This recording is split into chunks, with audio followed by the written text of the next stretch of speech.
Hello dear student, मैं engineer अभिषेक शुक्ला आप सभी का बहुत बहुत स्वागत करता हूं। जैसा कि मैंने आपसे कहा था कि क्लास 12 के यूपी बोर्ड सिलेबस का मैं मैथ का सेशन लेके आऊंगा, तो उसका पहला वीडियो आ चुका है।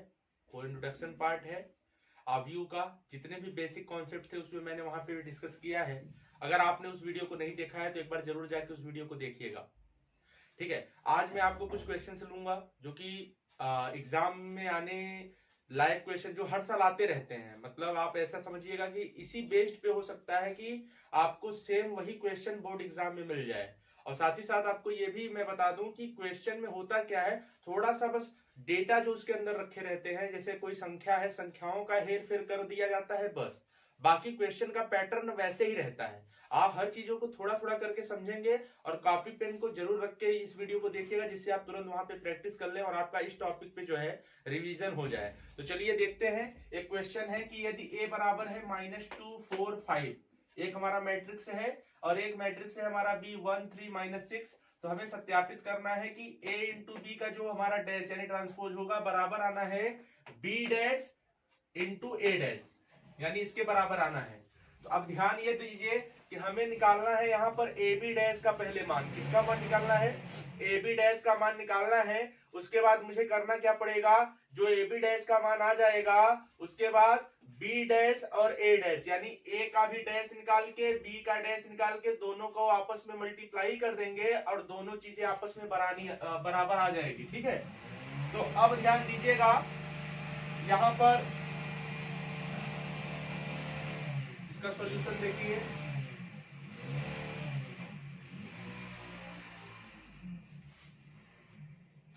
ए बराबर बी बराबर आपको दे रखा है। ठीक है, चलिए ध्यान दीजिएगा। सबसे पहले मुझे निकालना पड़ेगा ए इंटू बी। ठीक है, तो ए इंटू बी कैसे होगा? ए की वैल्यू है -2 4 5 इंटू बी की वैल्यू दे रखी है 1 3 -6। ठीक है, कॉन्सेप्ट वही है जो मैंने पहले वीडियो में आपको बताया है। देखो यहां पर क्या है, ये ध्यान से समझिएगा। ये है a इंटू बी करना है हमको। क्या करना है? a into B. तो वही चीज है, ये देखो यहाँ पे एक कॉलम है, ये आपकी क्या है, अलग है। इसमें क्या करना है, -2 4 5 दिया है, यहाँ 1 3 6 दिया है। तो इसका मतलब ये हुआ कि जो जितने भी कॉलम के एलिमेंट हैं, जितने भी कॉलम के एलिमेंट हैं, इस रो के प्रत्येक एलिमेंट से मल्टीप्लाई होगा। ठीक है, तो ध्यान दीजिएगा, -2 का 1 में गुणा होगा तो क्या होगा, -2। 4 का 1 में गुणा होगा तो क्या होगा, 4। और 5 का 1 में मल्टीप्लाई हो जाएगा तो क्या आएगा, 5। मल्टीप्लाई समझ रहे हैं? ठीक है, अब ध्यान दीजिएगा, यहां पर -2 4 5 है। अब इसका सेकेंड एलिमेंट लीजिए, तो -2 का 3 में मल्टीप्लाई कर दीजिए तो क्या आएगा, -6। 4 का 3 में मल्टीप्लाई कर दीजिए तो क्या आएगा, 12।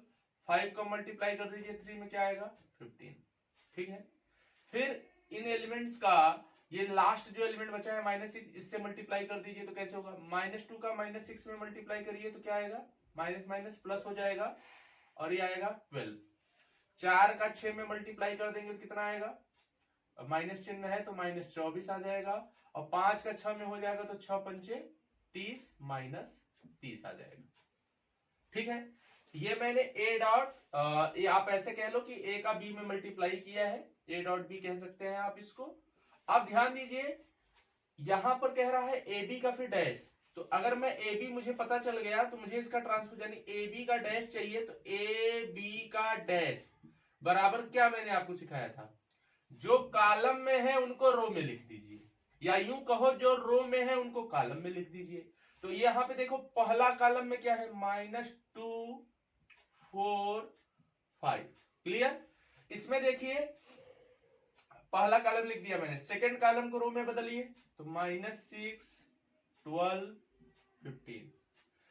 ऐसे ही तीसरे कॉलम को रो में बदलिए तो 12 -24 और -30। ध्यान से देखिए, यहां मैंने ए बी निकाला, ए बी के साथ साथ ए बी डैश निकाल लिया है। आप लोग इसको नोट कर लीजिए। अब ध्यान से यहाँ पे आपको क्या समझ में आया कि पहले आपने ए का बी में मल्टीप्लाई किया है और उसके बाद आपने यहाँ पे चेक किया है कि आपकी वैल्यू क्या आई है। यहाँ आपकी वैल्यू आ गई है -2 4 5 -6 12 15 12 -24 और -30। आप ध्यान से यहाँ देखिएगा, इस पूरे चीज को आप समझते चलिएगा कि पहले ए बी निकाला, ए बी का फिर डैश निकाला। ठीक है, मैं इसको इरेज करता हूं। इरेज अभी कर देंगे। यहाँ पे देखिए, अब हमें कह रहा है कि बी डैश ए डैश। तो ध्यान से देखो, अगर ए इतना है तो ए का डैश क्या होगा, आपको बताया था। ये देखो कॉलम में लिखा गया है, तो इसको हम कैसे लिख देंगे, इसको पंक्ति में लिख देंगे तो क्या हो जाएगा, -2 4 5। ठीक है, एंड अगर मैं बी डैश की बात करूं, बी डैश, तो देखो क्वेश्चन में बी डैश कितना है, बी निकालना है, बी यहाँ पे दिया है और बी डैश हमें निकालना है। तो बी की वैल्यू है 1 3 -6। ये एक पंक्ति में है, इसको हम किस में लिख देंगे, रो में लिख देंगे। तो 1 3 -6। क्लियर, ये आपका आ गया। अब देखिए प्रश्न क्या कह रहा है, आपको मैंने यहाँ पे दिखाया है कि मैंने ए बी का डैश आ गया है, मुझे निकालना है B dash into A dash. तो देखो बी डैश हमारे पास कितना है, B dash into A dash is equal to, B dash की वैल्यू देखो क्या आया है 1 3 -6, यानी एक हमें कॉलम मिला, और ए डैश की वैल्यू आई है, एक पंक्ति मिली है -2 4 5। चलिए इसका भी मल्टीप्लाई कर देते हैं, जैसे यहाँ पे इनका इनका किया था वैसे ही इनका इनका करके चेक करना है। तो ध्यान देना, ये पहला कॉलम है, तो चलिए पंक्ति है, 1 का पहले -2 में गुणा होगा तो क्या आएगा, -2। 3 का -2 में आएगा तो क्या होगा, -6, और -6 का -2 में होगा तो 6 दूनी 12, ऋण ऋण धन हो जाएगा, 12 आ गया। ऐसे फिर देखो इस कॉलम के एलिमेंट के इसके पंक्ति के दूसरे एलिमेंट से करो, 1 का 4 में मल्टीप्लाई होगा तो 4, 3 का 4 में मल्टीप्लाई होगा तो 12, और ऋण 6 का 4 में होगा तो ऋण 24। फिर देखिए इसका जो है लास्ट वाले एलिमेंट से, तो 1 का 5 में 5, 3 का 5 में 15, और 6 का 5 में 6 पंचे 30, माइनस है तो -30। ठीक है, तो यहां ध्यान आप दीजिए, जो a इंटू बी डैश आया है, एलिमेंट मिलाइए -2 4 5, बी डैश ए डैश का एलिमेंट मिलाइए -2 4 5, इसका ये वाला एलिमेंट मिलाइए -6 12 15, -6 12 15, और इसका 12 -24 -30, 12 -24 -30। तो यहां आपने क्या सिद्ध किया कि ए बी का डैश बराबर बी डैश ए डैश, आपने इसको सिद्ध कर दिया। क्लियर है, तो देखिए ये मैं बहुत ही बेसिक स्तर से लेके चल रहा हूं, यानी लेवल हमारा बेस से ही चलेगा। लेकिन अब आप इसमें सवाल को कैसे बनाएंगे, आप इसको समझिए। सवाल कैसे आप इसको यहाँ पे बना सकते हैं, जैसे सपोज करिए यहाँ एलिमेंट बदल देगा, यहाँ पर एलिमेंट बदल देगा। जैसे आपसे यहाँ कह रहा है कि ए बी का डैश बराबर बी डैश ए डैश, हो सकता है क्वेश्चन ये कह दे कि बी ए का डैश बराबर ए डैश बी डैश, यानी आपको उसी में घुमाएगा।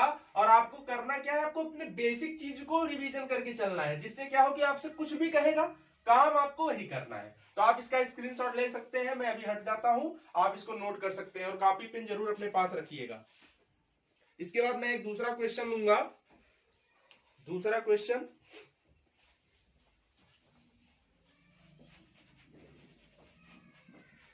सेकेंड क्वेश्चन,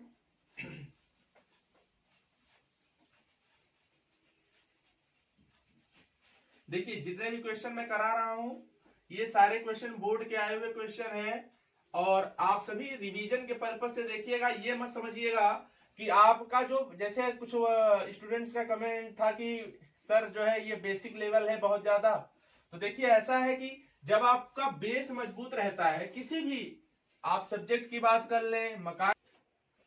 चलिए इस क्वेश्चन को देखिए, यदि a बराबर 1 1 1 3 4 3 3 3 4 है तो पंक्ति रूपांतरण, ध्यान दीजिएगा क्वेश्चन क्या कह रहा है, पंक्ति का रूपांतरण करना है, ए इनवर्स ज्ञात करना है। तो ध्यान दीजिएगा, जैसा कि मैंने आपको इसके पहले वीडियो में बताया है फर्स्ट पार्ट में कि इनवर्स कैसे निकाला जाता है। सर्वप्रथम हम क्या लेते हैं, a बराबर आई ए, क्लियर है। उसके बाद हम क्या करते हैं, यहां पर a की वैल्यू रखते हैं। a की वैल्यू क्या रखेंगे, 1 3 3 1 4 3 1 3 4, ठीक है। आई आई की वैल्यू क्या होती है, देखिए 3/3 का है तो इसके डायगोनल में 1, बाकी सभी एलिमेंट क्या होते हैं 0, तो 0 1 0 0 0 1। और यहां पर ए लिखना है, ध्यान दीजिएगा यहां लगाने का जो आपका यहां पर भी ए की वैल्यू मत पुट करिएगा, ये लगाने का एक तरीका है कैसे लगाया जाता है। ए बराबर आई ए, यहां पर ए को रोक के चलेंगे। देखिए ए बराबर आई ए से क्या मतलब है, ये इंडिकेट करेगा ए इंटू ए इनवर्स बराबर होता है आई। इसका मतलब है कि जो इधर वाली चीज है इस चीज को मुझे रूपांतरित करना है आई के रूप में। किसके रूप में, आई के रूप में। और किसके रूपांतरण द्वारा, पंक्ति के रूपांतरण द्वारा। तो ध्यान दीजिएगा यहां फर्स्ट प्रोसेस। अब देखिए अगर आई लाना है तो यहां मुझे देखो यहां 0 होना चाहिए और यहां 0 होना चाहिए, यहां 1 होना चाहिए, ठीक है।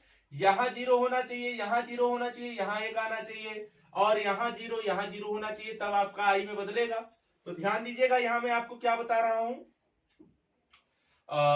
यहां पे फर्स्ट जो आपको ऑपरेशन करना है वो है, देखिए पंक्ति कॉलम आप जानते ही हैं। तो ध्यान दीजिएगा यहां मैं इसको हटा के ये देखो ये है आपका R1 इधर वाला, ये R1 है, ये आपका है R2 इधर वाला और ये है आपका R3 इधर वाला। तो देखिए अगर मैं कहूं पहले ऑपरेशन की बात करूं तो क्या मैं R2 में, अगर R2 में से R1 को घटा दूं, R2 में से किसको घटा दूं, R1 को, तो देखो 1 में से 1 घटेगा 0 आ जाएगा, 4 में से 3 घटेगा 1 आ जाएगा, 3 में से 3 घटेगा 0 आ जाएगा। तो ध्यान दीजिए मैंने पहला ऑपरेशन आपको दिखाया कि R2 में से R1 को घटा दें। साथ ही साथ ये भी देखो अगर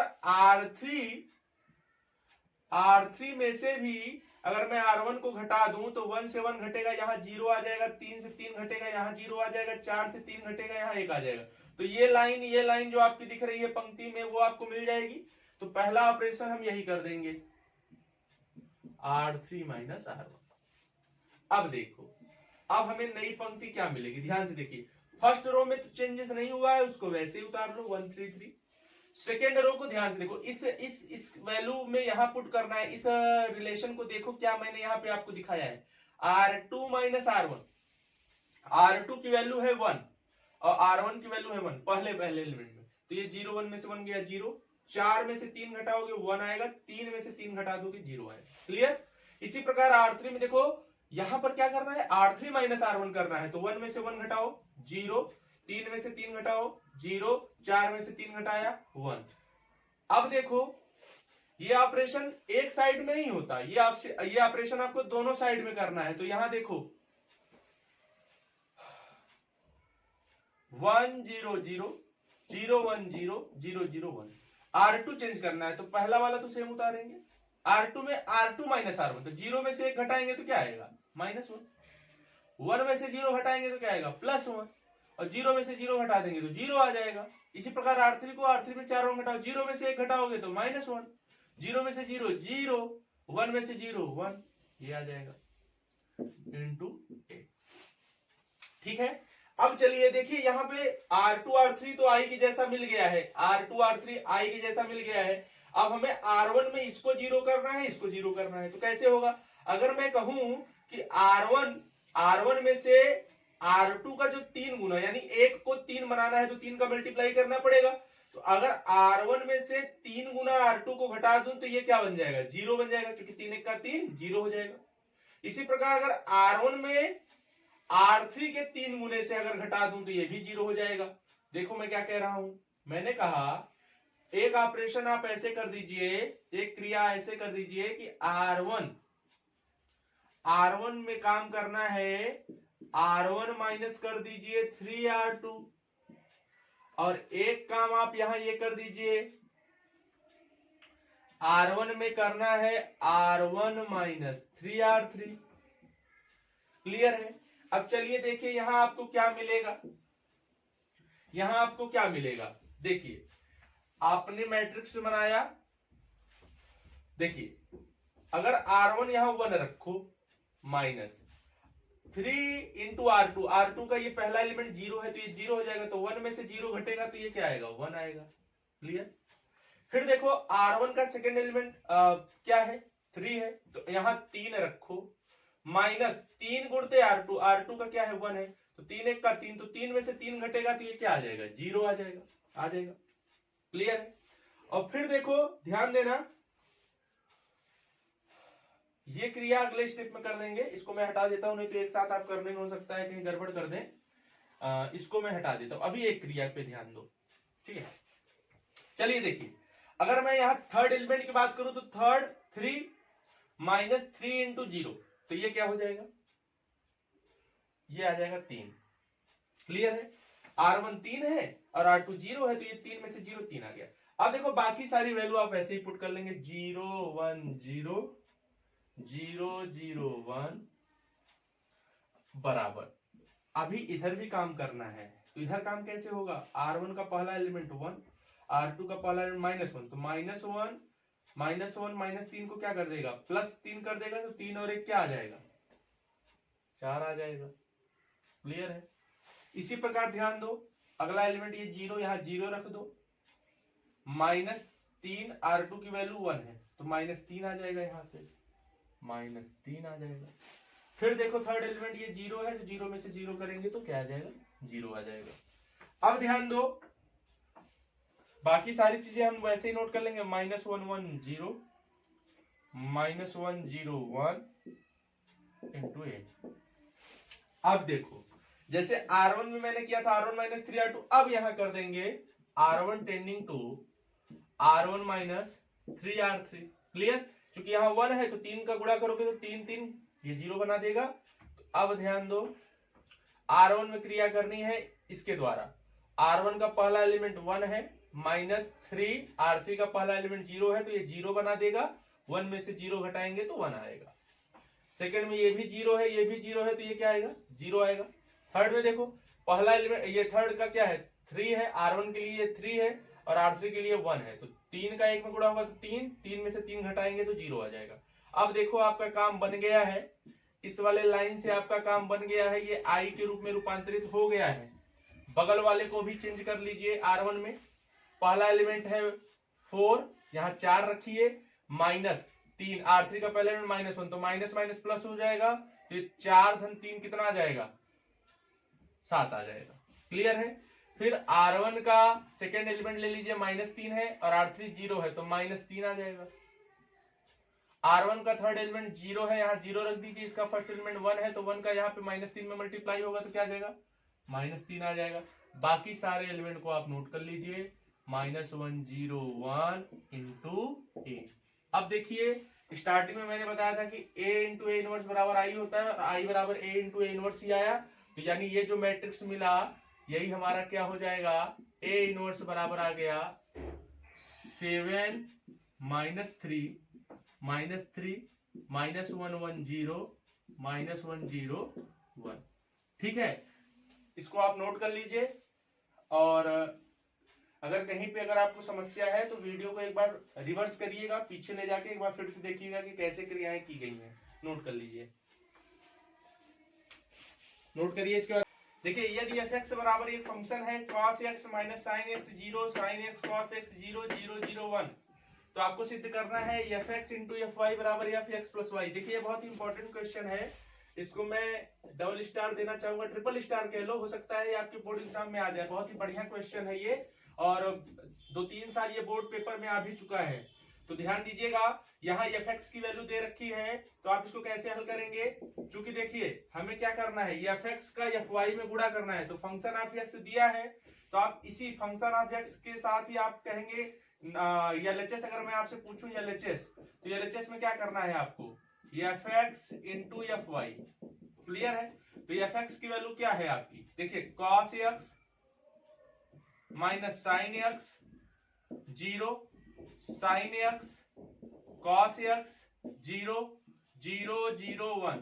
ध्यान दीजिए फंक्शन ऑफ x ये है हमारा, फंक्शन ऑफ x ये है, तो ये बताइए तब फंक्शन ऑफ y क्या होगा, जहां जहां x है वहां वहां y हो जाएगा, तो यानी ये हो जाएगा cos y minus sine y, और ये 0, फिर यहां हो जाएगा sin y, ये हो जाएगा cos y, और ये हो जाएगा 0, ये 0 0 1।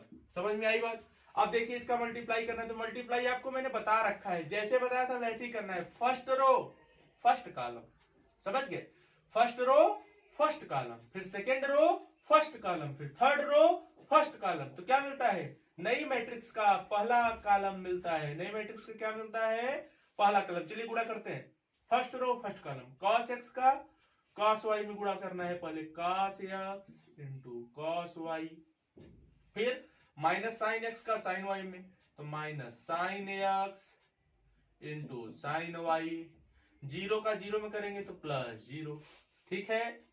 फिर देखो second row first column, sin x का cos y में गुणा होगा तो क्या लिखेंगे, sin x into cos y, plus cos x का sin y में करेंगे तो cos x into sin y, plus zero का जीरो में करेंगे तो क्या होगा, जीरो हो जाएगा, ठीक है।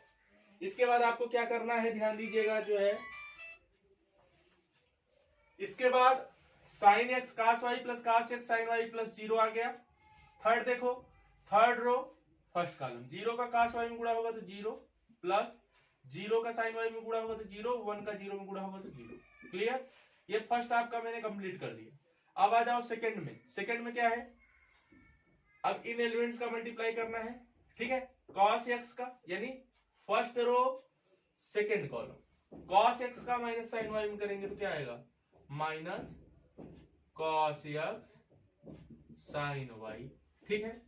फिर देखो माइनस sin x का cos y में गुणा करेंगे तो क्या आएगा, minus sin x cos y।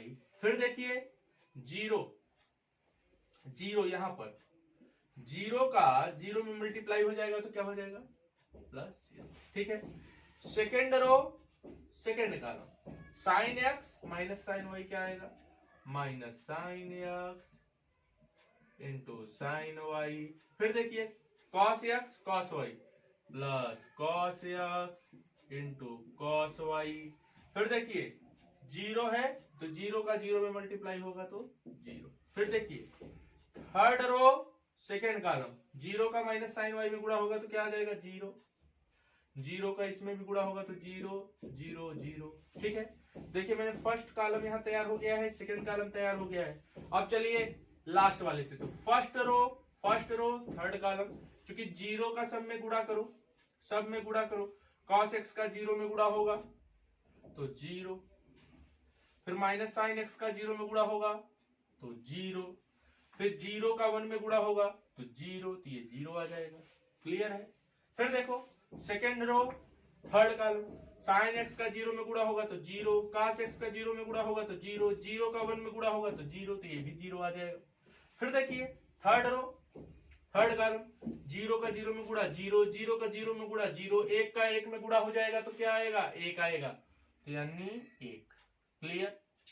ये मैंने मल्टीप्लाई कर दिया। अब आपको इसी को सरल कर लेना है, तो ध्यान दो, cos x cos y minus sin x sin y, यानी cos a cos b minus sin a sin b। ये फार्मूला किसका होता है, cos a प्लस b या cos x प्लस y हो जाएगा, ये फार्मूला बना दिया। फिर देखो sin x cos y plus cos x sin y, ये किसका फार्मूला बनाएगा, sin x प्लस y का, ठीक है। और ये जीरो आ गया, इधर क्या आ गया, जीरो आ गया। अब ध्यान दो, यहां भी माइनस यहां भी माइनस, अगर आप ये माइनस कॉमन कर लो, यानी माइनस को अगर बाहर करो तो तब देखो क्या बनेगा, ये अंदर प्लस बन जाएगा। किसका फार्मूला बनेगा, sin x cos y cos x sin y, यानी माइनस बाहर करने पर यह फार्मूला बना रहा है sin a प्लस b यानी sin x प्लस y का, क्लियर है। अब फिर देखो नीचे नीचे यहाँ माइनस है यहाँ प्लस है, तो अब देखो कौन सा फार्मूला बन रहा है, cos x cos y minus sin x sin y, पहला वाला फार्मूला। तो यहाँ पे क्या आ जाएगा, cos x प्लस y, ये जीरो है जीरो, ये जीरो है जीरो, ये भी जीरो है जीरो, लास्ट में क्या है, वन, ठीक है। अब ध्यान से देखिए, जब फंक्शन x का था तो value cos x minus sin x cos x में थी। जब फंक्शन y की बात हुई तो जहां जहां x था वहां वहां क्या आ गया था, y आ गया था। अब देखो जब हमने हल किया इनका मल्टीप्लाई, तो जहां जहां देखो x था fx की जगह और fy की जगह y था, वहां देखो यहाँ क्या आ गया है, x की जगह x plus Y, x plus Y, x plus Y, x plus Y. तो ये किसका फंक्शन बना, ये फंक्शन बन गया x प्लस वाई, बराबर क्या आ गया, RHS। तो आपने इसको प्रूव कर लिया। क्लियर है? ये इंपॉर्टेंट क्वेश्चन है, आप इसको एक बार दो बार जरूर देखिए, बहुत ही इजी वे में है। और आप ये भी समझ लीजिए कि जैसे आपको कोई फंक्शन दिया रहेगा, उसके साथ किसी दूसरे फलन किसी दूसरे वेरिएबल पे फंक्शन का मल्टीप्लाई करके जो भी पूछेगा, चाहे प्लस पूछे चाहे माइनस पूछे, आप उसको आसानी से कर सकेंगे। आपको इसी तरीके को फॉलो करना है, ठीक है? आप इसको नोट कर लीजिए।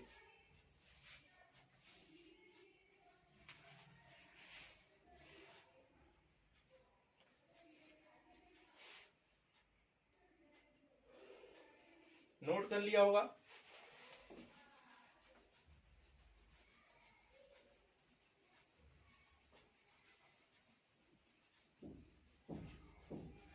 देखिए, ये था व्यू। अभी आपको मैंने बेसिक लेवल से कुछ क्वेश्चंस ऐसे थे। देखिए, अब इसमें क्वेश्चन का पैटर्न आप समझिए कि क्वेश्चन आता कैसे है। डेटा अलग रहेगा, बस यही हो सकता है, लेकिन जो मेथड है लगाने का, वो मेथड आपको यही बेसिक से बेसिक चीजें आप जब रिवीजन करते हैं ना, तो आपको बड़े से बड़े सवाल बड़े आराम से लग जाते हैं। आप इनकी प्रैक्टिस करिए, एक बार दो बार वीडियो को देखिए। और हाँ, मैं बार बार कहूंगा कि जब भी वीडियो देखिए तो कॉपी पेन जरूर रखिए, और आपके पास जो प्रश्न हो उनको इससे रिलेट करके क्वेश्चन जरूर सॉल्व करिए, ठीक है? और मैं आप सभी से बता दूं कि इसके बाद ये आप व्यू का था, दोनों वीडियो आप व्यू के देखिए, उसमें आपका बेसिक लेवल तो तैयार होगा ही। और जो क्वेश्चन बनते हैं, देखिए ज्यादातर आप व्यू में जो क्वेश्चन बनते हैं वो इनवर्स के क्वेश्चन आते हैं, जो एक जैसे किसी रिलेशन के क्वेश्चन आ गए, ए का मान दे दिया, बी का मान दे दिया, कोई क्वेश्चन सॉल्व करने को बोल दिया उसकी वैल्यू लाने के लिए। कुछ क्वेश्चन होते हैं प्रूविंग वाले, कुछ क्वेश्चन होते हैं ट्रांसपोज निकालने के। ट्रांसपोज यानी ए डैश फिर बी डैश, इस प्रकार से जोड़ घटाना, इसी प्रकार के क्वेश्चंस बनते हैं, ठीक है? आप इनको दो बार तीन बार जरूर प्रैक्टिस करिए, जिससे आपका बेसिक से आप सारे क्वेश्चन, बड़े से बड़े क्वेश्चन को भी आसानी से सॉल्व कर सके। इसके अगले वीडियो में मैं डिटर्मिनेंट लाऊंगा। हाँ, वहां से भी आप बहुत सारी चीजें सीखेंगे कि सारणिक में पंक्ति कॉलम किस प्रकार से चेंजेस होते हैं। वहां भी आपको सारणी की जितनी भी गुण हैं, उनसे जितने भी रिलेटेड क्वेश्चन है, मैं सारे क्वेश्चन वहां पे आपको समझाने का प्रयास करूंगा, और कम समय में ज्यादा से ज्यादा इफेक्टिव बनाने का प्रयास करूंगा। आप सभी इस वीडियो को ज्यादा से ज्यादा शेयर करिएगा, और ऐसे ही हमारे इस चैनल को सब्सक्राइब करिए। आप सभी का बहुत बहुत धन्यवाद।